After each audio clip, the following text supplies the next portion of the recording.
I'm going to be teaching you how to make some compound butter, homemade garlic bread, which is going to use that compound butter.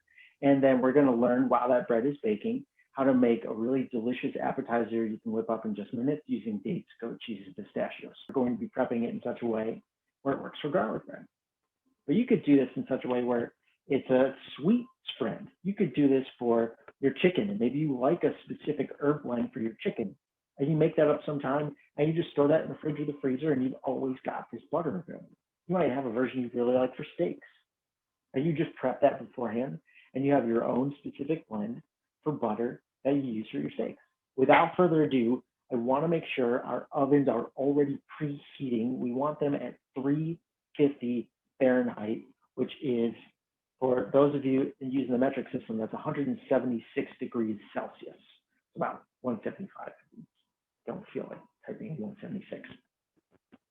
And what we're going to do first here is we're going to actually wrap a bulb of garlic in aluminum foil and toss that in the oven as it's preheating, so that that's starting to roast for us while we prep the rest of the bread.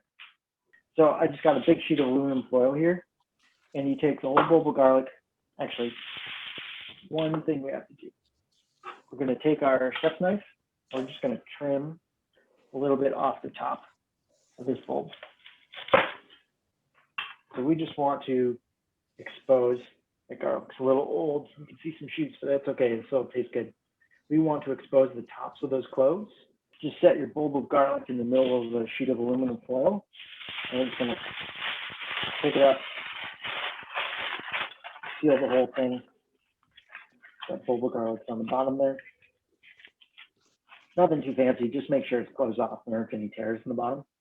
Place this in the oven while the oven's preheating.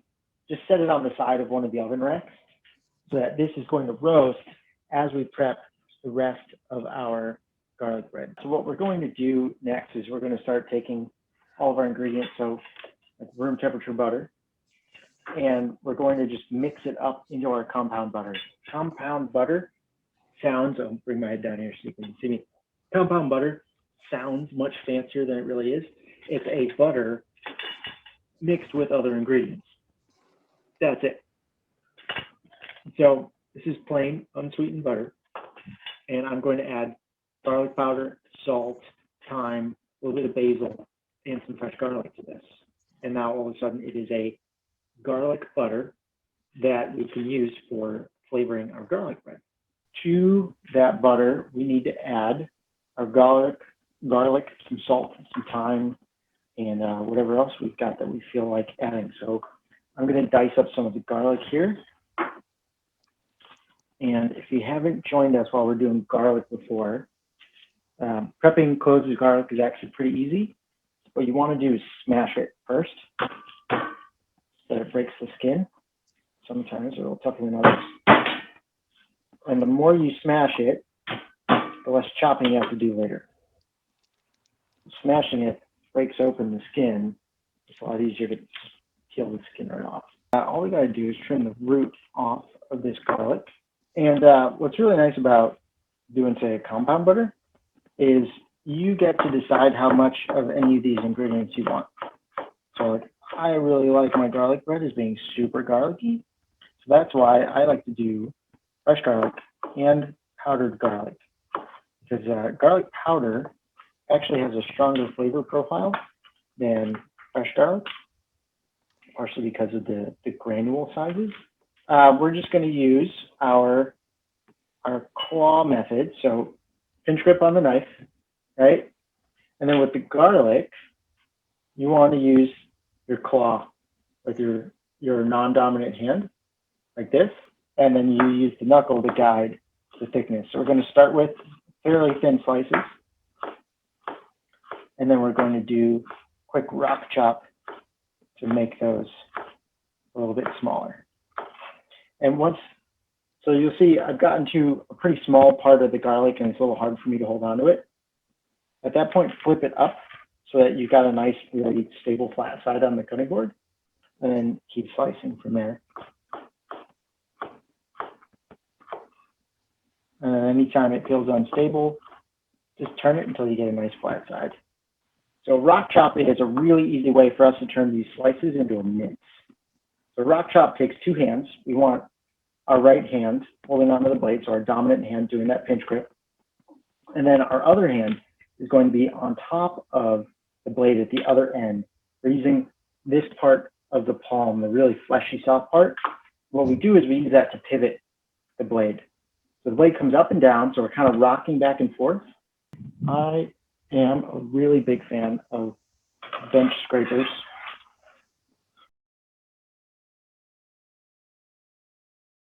So once you have all that chopped up, add that to whatever bowl you're using for making your compound butter. What I'm doing here is I'm prepping some basil leaves. These are totally optional. You could even just do garlic butter and a little salt, and that could be your compound butter. I like adding some fresh herbs, of course, because it adds a little color. So with basil, what we do is we pick off some leaves. We want to put the biggest leaf on the bottom, and then we stack leaves on top of that. And often, if you especially have a bunch of little tiny leaves, you want to keep one big one to just place on top. And then we're going to roll this up. Imagine it's like rolling up a cigar. We're just going to roll this up as tight as you can. So you have this little basil cigar here. And then what we do is we just take little slices of this. And what we get when we slice our basil is these beautiful little ribbons.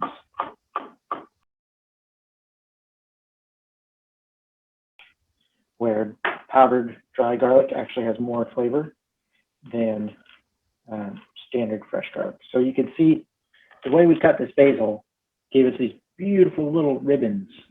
Now you can do this for any large leafy herb or even vegetables. You can do this with cabbage, with large leaves of lettuce, like butterleaf lettuce.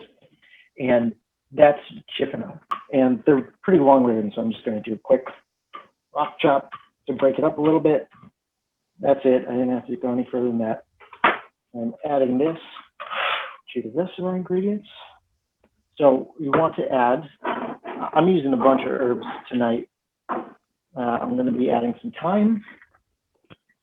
So probably, I don't know, probably like half a teaspoon, not teaspoon, tablespoon of thyme. So a good amount of thyme, because I want there to be thyme in every slice of the garlic. Then garlic powder we can go a little bit lighter with because this stuff's just so potent. This is probably about half a teaspoon of garlic powder. And salt, I want a really good 3-finger pinch of salt. So I'm using some Fleur de Sel here. Stuff's called Mayan Gold.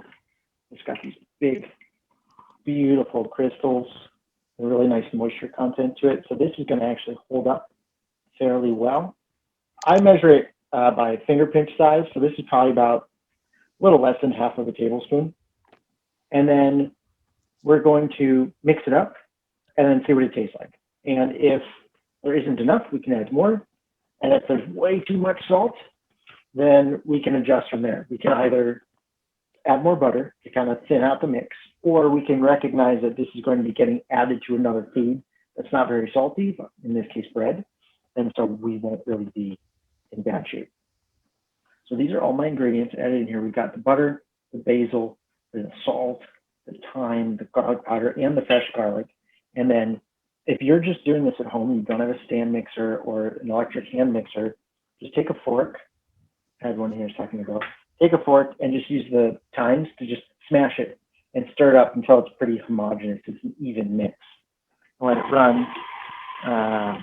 Start it off low so that the ingredients don't fly out of the side of the bowl. I'm going to kick it up a little bit.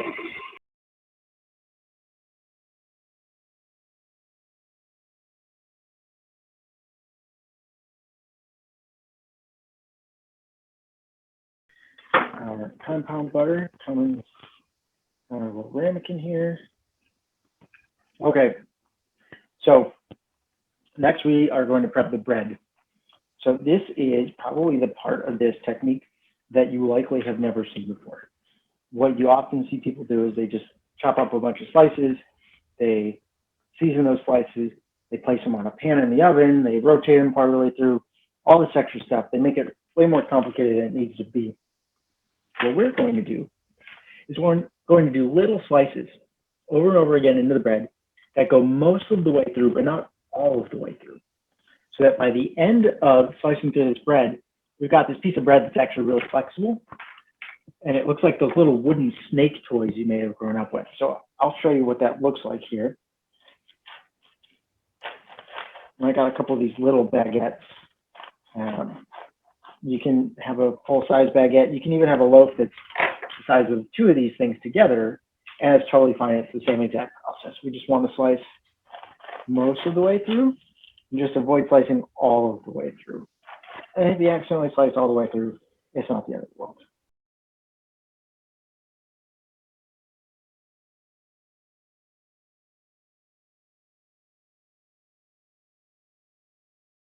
So you can see we've got this actually surprisingly flexible loaf of bread now because of all those little slices that we put in there. Then what we're going to do, we're going to just use a little knife. So I like butter knives. When we're baking this and the butter is melting and being added to all the bread, it means every single slice of bread, other than the two ends, actually has seasoning on both sides. So even if you go a little light in one slice and a heavy in the other, it's still going to kind of even out. So you've got seasoning on every single one of these slices of bread. The other benefit is we're going to roast it just like this in the oven. The outside is going to get nice and crispy and crunchy. The inside isn't ever going to burn though, because it's got that extra moisture content from the butter. It's got that extra fat. That's where all the seasoning is. But because it's not directly exposed to the heat like the outside is, the inside is protected. Often you'll run into folks who are making garlic bread at home and they accidentally over bake the whole thing when it becomes too dry, becomes too brittle, or they burn it. And it's because they're trying to get a nice crispy crust, totally commendable, that's great. But when the inside of your bread is just as exposed as the outside, it's really hard to do. So they end up drying out the whole thing and you get a really not so pleasant texture. So we are going to avoid that by making this, we can call it Hasselback garlic bread. So that's a pretty hearty first scoop here.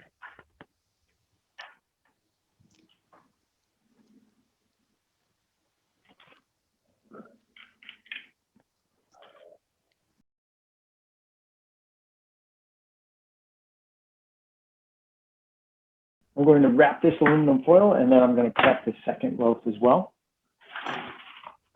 So putting this in foil is pretty straightforward.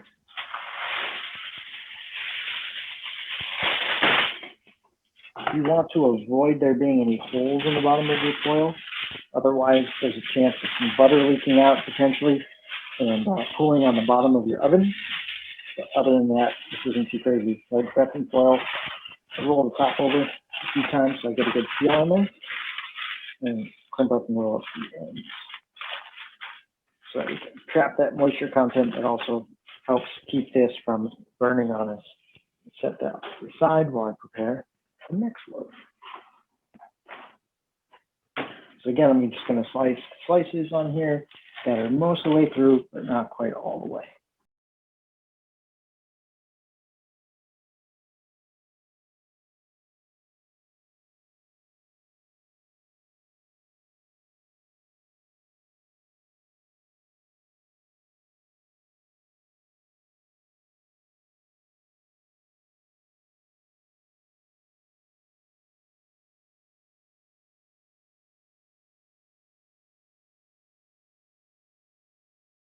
Both of these loaves are now going to go into your preheated oven because we started it right at the beginning of this call.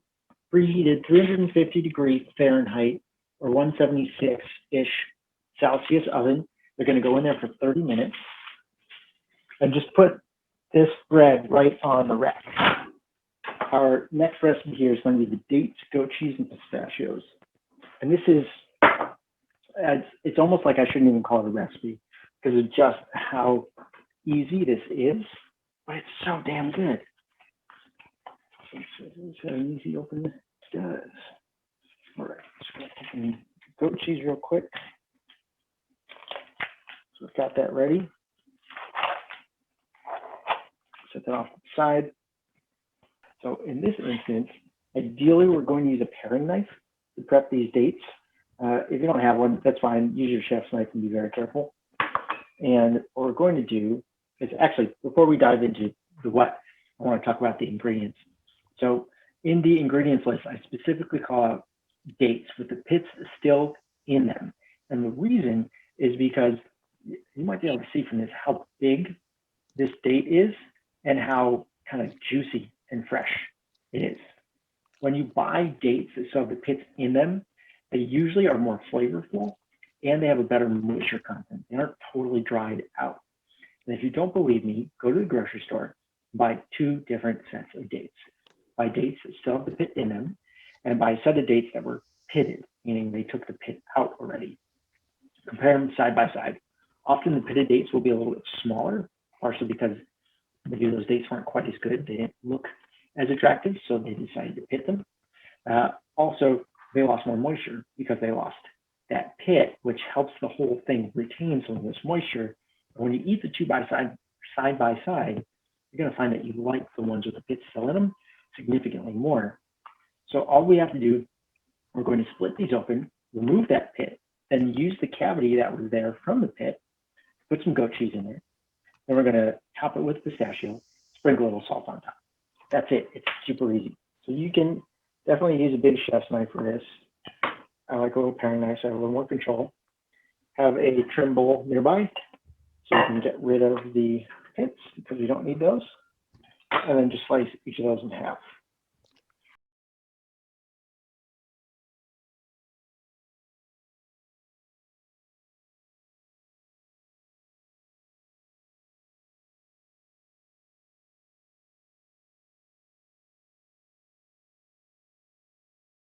And all we do is we scoop a little bit of goat cheese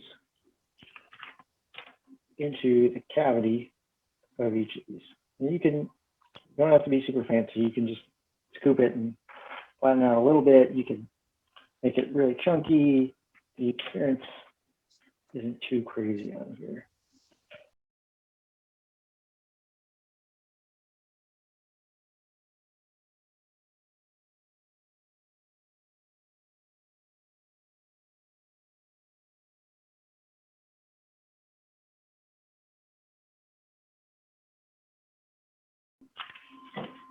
So that's that. I've got my pistachios here. I'm going to use this vessel to just hold some of the shells.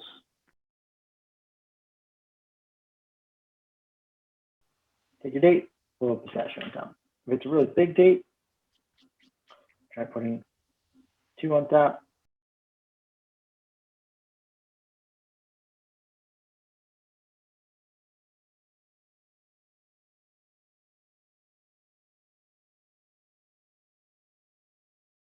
Now I'm going to add one more thing here. I got this really delicious applewood smoked salt. I'm just going to sprinkle a little bit on top of each one. And when you're salting these, you want to salt from pretty high up. If you have table salt, don't use that. You want a nice flaky salt on here because it hits the palate a little bit differently. So if all you've got is table salt, avoid sprinkling any salt on top. You want a flake salt for this. And the reason is because when the flake salt hits your tongue, because it is so light and thin, the flakes dissipate almost instantly. So you get a punch of saltiness pretty quickly, but then it goes away just as quickly. A standard table salt, especially quote unquote actual table salt, the saltiness on that is twice as much as any other salt. And it is going to overpower the rest of the flavors, and it's going to sit on the tongue longer than is ideal. So we want totally dry flake salt that we can benefit from that thinness of the salt. So it hits the tongue, dissipates, we get that flavor, but it doesn't overpower anything else going on. The bread should be done now, so we can take that out of the oven and try that out.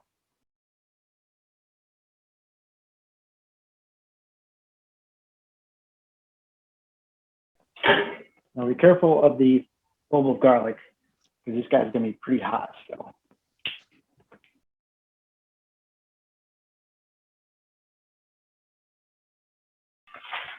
And then with this clove, we got some dates in the way. Definitely going to need to eat those soon. We're just going to peel open our foil on here. What we were doing here is we were just roasting this clove of garlic. But by the time our bread's done, oh yeah, this turned out really well. I just want you to be really careful because this is going to be crazy hot. Where you see what that garlic looks like without me dropping it on my computer. So we just roasted up those cloves of garlic to the point where they are going to be soft and spreadable, pretty much like butter. So you've got garlic right here. It's already, ooh, yeah, it's toasty, but it also looks good. Okay, that's hot. I'll suffer through it for you. So this garlic, you can just use a little knife and scoop right out of those little slots in there. And it is so soft, you can literally spread this like butter on your garlic bread. So you have this really rich, super garlicky slice of garlic bread. And what you could do is you can just serve this at the table like this. Just have the clove like that, have a little knife next to it so that folks can scoop into it and they can just enjoy all that garlicky goodness.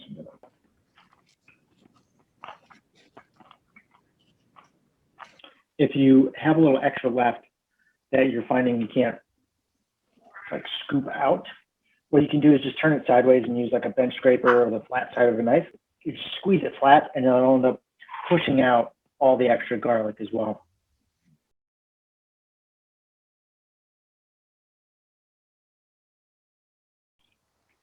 And that's how you make delicious homemade garlic bread with some dates and goat cheese and pistachios and roasted bulba garlic so you can spread it on top.